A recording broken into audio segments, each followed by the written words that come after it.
మా ఫ్రెండ్ యాదగిరి వాళ్ళ చుట్టాల పన్ను తీసినాక పన్ను మళ్ళీ పెట్టించుకోవాలంటే అవసరమే ముందురా, ఒకటే పన్ను కదా, మిగతా అన్నీ ఉన్నాయి కదా తినడానికి అని అడిగాడు. అయితే ఆ ఒక్క పన్ను పెట్టించుకోకపోతే పక్కనున్న పనులన్నీ ఆ ప్లేస్లోకి జరిగి, లేదంటే పైన పన్ను ఆర్ కింద ఉన్న పన్ను దాన్ని ఆపోజిట్ డైరెక్షన్లో వచ్చి ఆ ప్లేస్ని ఆక్యుపై చేసుకుంటాయి. అట్లనే ఈ పనుల సిస్టమ్ మొత్తం కొంచెం ఇంబ్యాలెన్స్ అవుతుంది. దానివల్ల పనులు లూజ్ అవడం కానీ, గ్యాప్స్ రావడం కానీ, సరిగ్గా తినలేకపోవడం కానీ, ఇవన్నీ ఇష్యూస్ వస్తాయి. సో పనులు రీప్లేస్ చేయాలంటే 3 మార్గాలు ఉన్నాయి. ఒకటేమో రిమూవబుల్ డెంచర్, అంటే ప్లాస్టిక్వి ఉంటాయి, చూడడానికి బాగుంటాయి కానీ తినడానికి అంత పర్ఫెక్ట్గా ఉండదు. ఇది లాంగ్ టర్మ్ సొల్యూషన్ కాదు.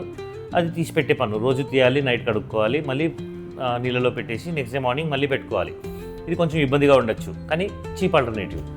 Second option fix partial denture, అంటే ఇవి ఫిక్స్ అయిపోయి ఉంటాయి కానీ దీంతో ఒకటే ప్రాబ్లం ఏంటంటే ముందు వెనకాల పన్ను, అంటే ఒక పన్ను తీసేసినాం ఆ ప్లేస్కి ఒక ముందు ఒక పన్ను వెనకాల వాటి సపోర్ట్ తీసుకోవాలి, అంటే వాటిని గ్రైండ్ చేసి దాని మీద క్యాప్స్ పెడతాం.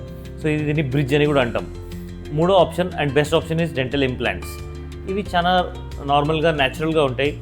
మన ఎముక లోపల ఒక చిన్న స్క్రూ చేస్తాం, స్క్రూ డ్రిల్ చేసేసి దాని మీద ఒక క్యాప్ పెట్టేస్తాం. ఇది లాంగ్ లైఫ్ ఉంటుంది దీనికి అండ్ మీ న్యాచురల్ పని లాగానే యాక్ట్ చేస్తుంది.